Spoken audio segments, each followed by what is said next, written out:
क्या आपने महसूस किया है कि पिछले कुछ सालों में इंटरनेट पर होने वाली ठगी यानी स्कैम का तरीका पूरी तरह बदल गया है। एक जमाना था जब स्कैमर्स की हरकतें काफी बचकानी होती थी। आपको याद ही होगा वो केबीसी वाला गेम जिसमें कौन बनेगा करोड़पति में 25 लाख की लॉटरी वाले व्हाट्सएप मैसेज होते थे, या फिर वो अपनी छत पर मोबाइल टावर लगवाओ और घर बैठे लाखों कमाओ वाले फर्जी ऑफर, और वो OLX वाला फौजी जो आधे दाम में बुलेट बाइक बेच रहा होता था। उन स्कैम को पहचानना बहुत आसान था और उन्हें देखकर हम अक्सर उन पर हंस दिया करते थे और दोस्तों को मजाक में फॉरवर्ड भी कर देते थे। नुकसान भी छोटा मोटा ही होता था, लेकिन आज के स्कैमर्स इतने शातिर हैं कि वो पढ़े लिखे, समझदार और टेक सेवी नौजवानों को अपना निशाना बना रहे हैं। ये लोग आपसे दोस्ती करते हैं, आपका भरोसा जीतते हैं और फिर आपकी जीवन भर की कमाई साफ कर देते हैं। एक रिपोर्ट के अनुसार एक औसत पीड़ित व्यक्ति का नुकसान करीब $1 लाख यानी 80 से 85 लाख रुपए तक हो रहा है। ये कोई एक आदमी का काम नहीं है जो बेसमेंट में बैठकर हैकिंग कर रहा हो। ये एक संगठित इंडस्ट्रियल लेवल का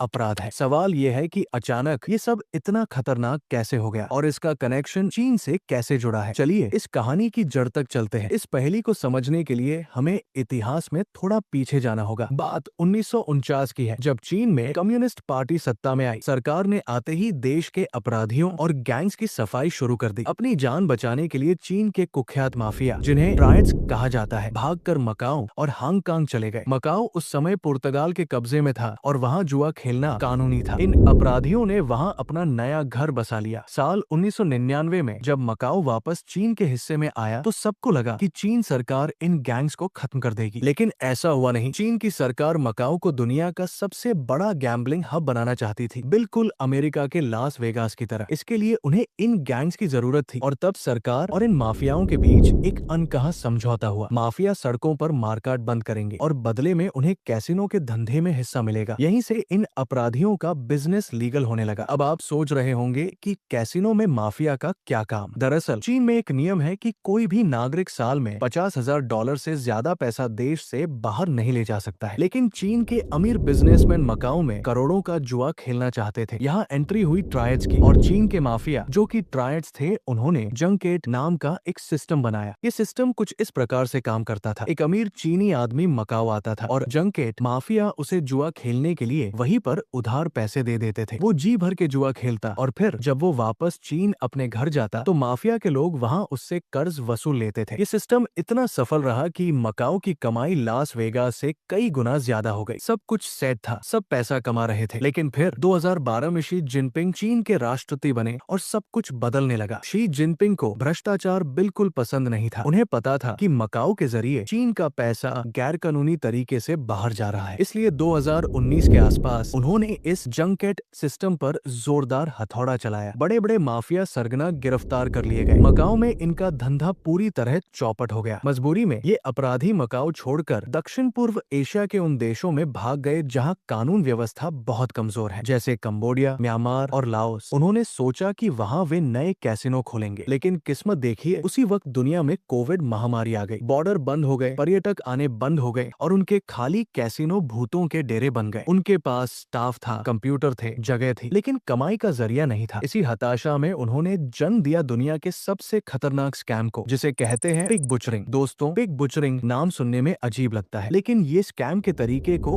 एकदम सही बताता है। इसका मतलब है सुअर को काटने से पहले उसे खूब खिला पिलाकर मोटा करना। पुराने स्कैमर्स आपसे तुरंत पैसे मांगते थे, लेकिन ये नए स्कैमर्स बहुत धैर्यवान थे। ये स्कैम का खेल कुछ ऐसे शुरू होता था। आपको एक अनजान नंबर से मैसेज आता है, जैसे हाय, क्या हम कल मिल रहे हैं। आप कहते हैं रॉन्ग नंबर, लेकिन वो माफी मांगते हुए बातों का सिलसिला शुरू करते हैं। धीरे धीरे हफ्तों तक बातें होती है। वो आपके अच्छे दोस्त बन जाते हैं, आपको अपनी लग्जरी लाइफ की फोटो भेजते हैं, आपकी दुखद तकलीफ सुनते हैं। जब आपको उन पर पूरा भरोसा हो जाता है, तब वो बहुत चालाकी से क्रिप्टो करेंसी की बात छेड़ते हैं। वो आपको बताते हैं कि कैसे उन्होंने ट्रेडिंग से बहुत पैसा कमाया है। शुरू में वो आपसे बहुत छोटी रकम जैसे 5 से 10,000 रुपए लगवाते हैं और आपको मुनाफा भी निकाल कर देते हैं। इससे आपका शक खत्म हो जाता है। फिर आप लालच में आकर अपनी जमा पूंजी, रिटायरमेंट का पैसा, यहाँ तक कि लोन लेकर लाखों रुपए लगा देते हैं। और जैसे ही सुअर मोटा होता है, यानी बड़ी रकम जमा होती है, वे सारा पैसा लेकर गायब हो जाते हैं। वेबसाइट बंद, नंबर बंद और सब कुछ नील बट्टे सन्नाटा। इस स्कैम का एक दूसरा पहलू भी है जो दिल दहला देने वाला है। जो लोग आपको वो मीठे मैसेज भेज रहे हैं, अक्सर वो खुद भी अपराधी नहीं बल्कि पीड़ित होते हैं। ये एक तरह की मॉडर्न स्लेवरी है। इन सिंडिकेट्स ने हजारों पढ़े लिखे लोगों को थाईलैंड या कंबोडिया में डाटा एंट्री या कस्टमर सपोर्ट की अच्छी नौकरी का झांसा देकर बुलाया जाता है, लेकिन वहां पहुंचते ही उन्हें म्यांमार के जंगलों में बने बड़े बड़े कंपाउंड्स में कैद कर लिया जाता है। यहाँ तक कि उनके पासपोर्ट भी छीन लिए जाते हैं। वहाँ उन्हें बंदूकों के साए में दिन के 20-20 घंटे काम करना पड़ता है। उन्हें लोगों को ठगने की ट्रेनिंग दी जाती है। अगर वो अपना टारगेट पूरा नहीं करते तो उन्हें बुरी तरह पीटा जाता है, करंट लगाया जाता है या भूखा रखा जाता है। तो असल में आपकी स्क्रीन के दूसरी तरफ बैठा स्कैमर्स व्यक्ति शायद अपनी जान बचाने के लिए आपको ठग रहा होता है। शुरुआत में ये स्कैमर्स सिर्फ अपने ही देश यानी चीन के लोगों को ठग रहे थे, लेकिन जब चीन सरकार ने देखा कि उनके ही नागरिकों का पैसा लुट रहा है तो उन्होंने बहुत सख्त कदम उठाए। चीन ने क्रिप्टो बैन कर दिया और म्यांमार की सीमाओं पर सख्ती बढ़ा दी। जब चीन से पैसा आना बंद हो गया तो इन माफियाओं ने अपना बिजनेस मॉडल बदल लिया। उन्होंने सोचा दुनिया में और किसके पास पैसा है? जवाब था अमेरिका और यूरोप। उन्होंने ट्रांसलेशन टूल्स का इस्तेमाल करके पश्चिमी देशों के लोगों को निशाना बनाना शुरू कर दिया। यही कारण है कि 2021 के बाद अमेरिका